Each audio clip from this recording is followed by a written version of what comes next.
দেখো একটা অঙ্ক 0.16 দিয়ে মাথাতে একটা দাগ দেওয়া আছে, ঠিক আছে? আবার 0.15 দেখো মাথাতে একটা দাগ দেওয়া আছে, তারপরে -0.13, সবারই মাথাতে একটা এরকম দাগ দেওয়া আছে। তো এইটা কি জিনিস? এটাকে বলা আবৃত্ত দশমিক বা বার, ঠিক আছে? তো এই জিনিসটা কেন দেওয়া হয় কি আগে বুঝে নেওয়া যাক, তারপর অঙ্কটা সলিউশন আসছি। ধরো কোনো সংখ্যাকে, ধরো এক্স দিয়ে ধরো কোনো একটা সংখ্যা এখানে ওয়াইকে ভাগ করছো। তো আমাদের অনেক সময় হয় দেখবে, ধরো হয়তো তুমি 3 বার দিলে, দিয়ে তারপর মিললো না, দিয়ে দশমিক নিলে, দশমিকের পর আবার কোনো একটা সংখ্যা নামলো এখানে, দিয়ে তুমি ধরো 5 বার দিলে, তাতেও মিললো না, দিয়ে আবার 1 বার দিলে, ঠিক আছে? তারপরে আবার দেখছো 5 বারই যাচ্ছে, সে একই সংখ্যা রিপিট হয়ে চলে আসছে, আবার দেখছো 1 বার যাচ্ছে, আবার দেখছো 5 বার যাচ্ছে, আবার দেখছো 1 বার। তো বারবার যখন এরকম রিপিটেশন হয় তখন এটা আমাদেরকে লিখতে হয় না। তো আমি তখন এই যেমন ধরো এই 5 1 রিপিটেশন হচ্ছে, তাহলে আমি এই 5 1 এর মাথাতে এরকম করে বার দিতে পারি। এটা মানে হচ্ছে এটা। চলো এবার অঙ্কটাতে দেখা যাক। তাহলে এই বারটাকে ফ্র্যাকশনে করতে হয় কি করে? বারটাকে ফ্র্যাকশন মানে আবৃত্ত দশমিক থেকে ফ্র্যাকশন মানে ভগ্নাংশতে পরিণত করতে হলে তোমাকে কি করতে হবে দেখে নাও।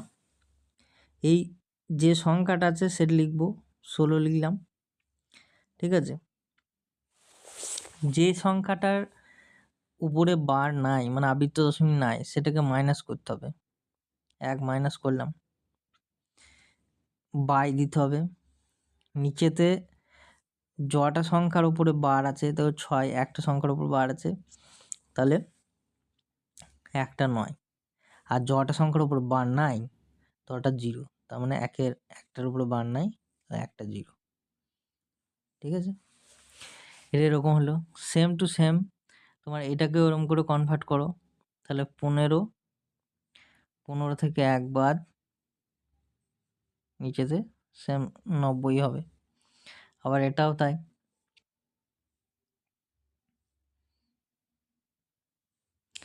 এটা ধরো 13 থেকে 1 বাদ, নিচেতে 90।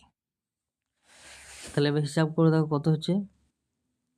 এখানে 15/90, এটা 14/90 মাইনাস 12/90, 90 এলসিএম হবে, ঠিক আছে? তাহলে 90 এলসিএম হলে এটা কি হবে, নিচেতে 90 থাকবে,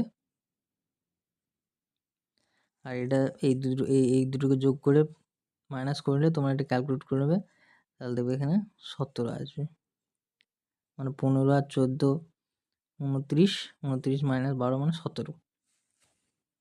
তাহলে এটা হচ্ছে আমাদের অ্যান্সার। এবার এইটাকে যদি আবার বারে অ্যান্সার চাই, অনেক সময় অপশন বারে দেওয়া থাকে, মানে তোমাকে এইরকম করে অ্যান্সার দিতে হবে এই বার দিয়ে। তখন কি করতে হবে, তাহলে তোমাকে এটা এরকম করতে হবে। দেখো 17 আসতে হবে বার করে, তার মানে তোমাকে 18 মাইনাস 1 করলে তবেই 17 হবে। তাহলে বার করলে সেটা কি হবে, তোমার 0.18 লিখতে হবে, দিয়ে 8-এর মাথায় বার দিতে হবে, মানে আবৃত্ত দশমিক দিতে হবে। এবার অনেক সময় এই দশমিকের আগের সংখ্যাতেও বার থাকে, তারপরে কখনো কখনো অনেক রকম ভ্যারিয়েশন থাকে। তোমরা যদি একদম পুরো কনসেপ্টে শিখতে চাও তাহলে আমাকে কমেন্টে জানাও বা আমার হোয়াটসঅ্যাপ গ্রুপে লিখে জানাও, ঠিক আছে? তাহলে আমি ফুল ভিডিও বানিয়ে দেবো।